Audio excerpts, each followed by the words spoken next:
മലയാളി വാർത്തയിലേക്ക് സ്വാഗതം. ആരാണ് ഈ രാജീവ് ചന്ദ്രശേഖർ? ലോക്സഭാ തിരഞ്ഞെടുപ്പ് സമയത്ത് കേരളത്തിൽ സജീവ ചർച്ചയായി മാറിയ പേര്. മുൻ കേന്ദ്രമന്ത്രി. ഇപ്പോൾ ഇതാ സംസ്ഥാന BJPയുടെ അധ്യക്ഷ സ്ഥാനവും. കറകളഞ്ഞ പ്രൊഫഷണലിസവും അച്ചടക്കമാർന്ന രീതിയുമൊക്കെ തന്നെയാണ് രാജീവ് ചന്ദ്രശേഖർ എന്ന ഒരു വ്യക്തിയെ സംസ്ഥാനത്തിൻ്റെ BJPയുടെ ചുമതല മുഴുവനായി കേന്ദ്ര നേതൃത്വം ഏൽപ്പിക്കാൻ തയ്യാറായത്.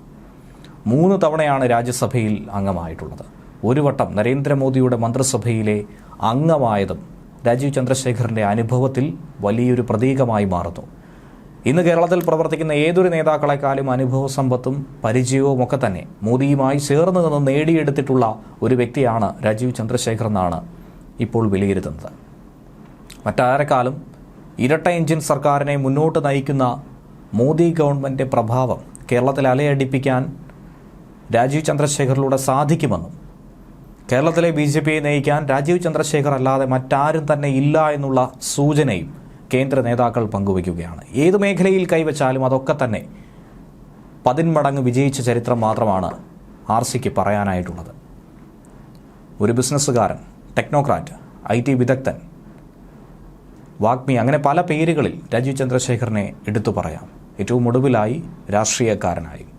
കോളേജ് വിദ്യാഭ്യാസത്തിന് പിന്നാലെ അമേരിക്കയിലെത്തി അവിടുത്തെ IITയിൽ നിന്നും കമ്പ്യൂട്ടർ സയൻസിൽ മാസ്റ്റർ ബിരുദവും ഹാർവാർഡ് യൂണിവേഴ്സിറ്റിയിൽ നിന്നും അഡ്വാൻസ് മാനേജ്മെൻറ്റ് പ്രോഗ്രാമും ഒക്കെ തന്നെ പൂർത്തിയാക്കിയ രാജീവ് ചന്ദ്രശേഖർ IT മേഖലയാണ് കരുത്തായി ഏറ്റെടുത്തിട്ടുള്ളത്. പഠനത്തിന് പിന്നാലെ ഇൻ്റലിൻ്റെ പുതിയ പ്രോഗ്രാമുകളുടെ വികസനത്തിലും പങ്കാളിയായി. ഇൻ്റൽ പെൻറ്റിയം ചിപ്പുകളുടെ ഉപജ്ഞാതാവായിട്ടുള്ള വിനോദ് ധാ തന്നെയാണ് രാജീവിനെ പ്രത്യേകമായി ഹാൻഡ് പിക്ക് ചെയ്ത് ഇൻ്റലിലേക്ക് എത്തിച്ചത്. 1994 രാജീവ് ചന്ദ്രശേഖർ പിന്നാലെ ഇന്ത്യയിലേക്കെത്തി സ്വന്തമായി തന്നെ ഒരു കണ്ടുപിടുത്തം നടത്തി. BPLൻ്റെ മൊബൈൽ ഫോൺ അടക്കം അവതരിപ്പിച്ചത് അദ്ദേഹത്തിൻ്റെ മനസ്സിലുയർന്ന ഐഡിയ തന്നെയായിരുന്നു. ബിസിനസ്സിൽ സജീവമായിരിക്കുമ്പോൾ രാഷ്ട്രീയത്തിൽ പിന്നാലെ ഒരു നീക്കം നടത്തിയിരുന്നു. 2ാം മോദി സഭയിൽ സഹമന്ത്രിയായി Rajeev Chandrasekhar electronics, IT, skill development and entrepreneurship വകുപ്പാണ് നോക്കിയിട്ടുണ്ടായിരുന്നത്. പാർട്ടി ദേശീയ വക്താവായും ഇടക്കാലം പ്രവർത്തിച്ചിട്ടുണ്ടായിരുന്നു. 2018 രാജീവ് ചന്ദ്രശേഖർ ഔദ്യോഗികമായി BJP അംഗമാകുന്നത്. അതിനു മുന്നേ 2006 മുതൽ 2018 വരെ കർണാടകയെ രാജ്യസഭയിൽ പ്രതിനിധീകരിച്ച സ്വതന്ത്ര MP കൂടിയായിരുന്നു അദ്ദേഹം.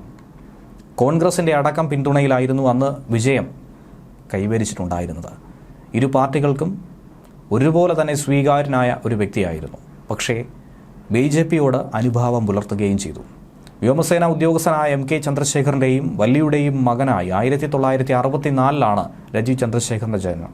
അഹമ്മദാബാദിലായിരുന്നു ജനിച്ചത്. സ്വദേശം കേരളവും. തൃശ്ശൂർ കൊണ്ടയൂരിലാണ് അമ്മയുടെ വീട്. മണിപ്പാൽ ഇൻസ്റ്റിറ്റ്യൂട്ട് ഓഫ് ടെക്നോളജിയിൽ നിന്നും ഇലക്ട്രിക്കൽ എഞ്ചിനീയറിംഗിൽ ബിരുദം നേടിയ ശേഷമാണ് വിദേശ പഠനത്തിനായി പോയത്. വിദേശ പഠനവും ജോലിയും ഒക്കെ കഴിഞ്ഞതിന് ശേഷം 94 BPL മൊബൈൽ സ്ഥാപിച്ചു. ആദ്യ പേജറും പിന്നെ മൊബൈലുമൊക്കെ ഇറക്കി BPLലൂടെ രാജീവ് സാങ്കേതിക വളർച്ചയുടെ സഹയാത്രികനായി മാറി. കേരളത്തിലും ഇന്ത്യയിലുമൊക്കെ ഇതിൻ്റെ അനുഭവ സമ്പത്ത് അദ്ദേഹം പങ്കുവച്ചു.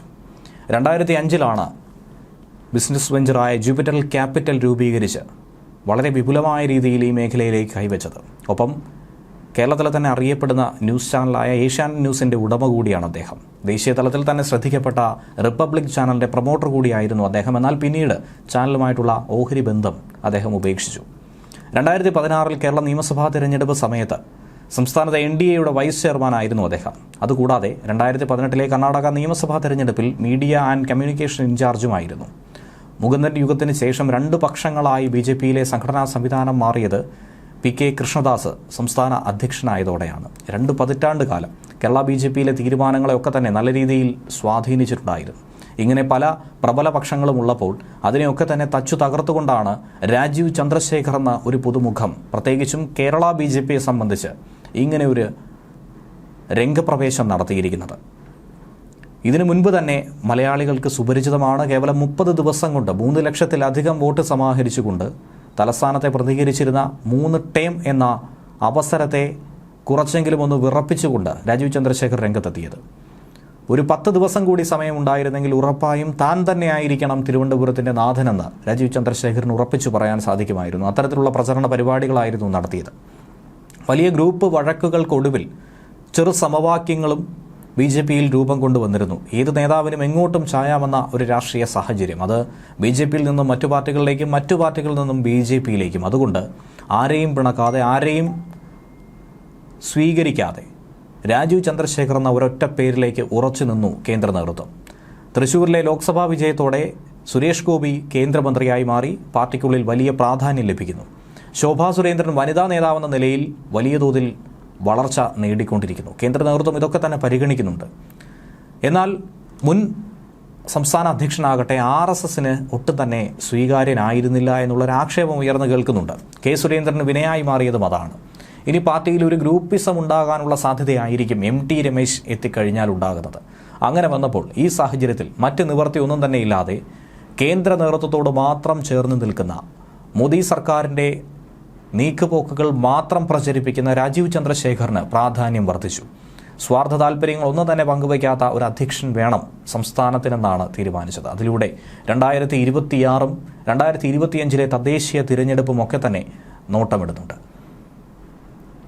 ഫലത്തിൽ ഗ്രൂപ്പുകൾക്കൊന്നും തന്നെ കേരള BJP-യിൽ പ്രാധാന്യമില്ല എന്ന് സാരം.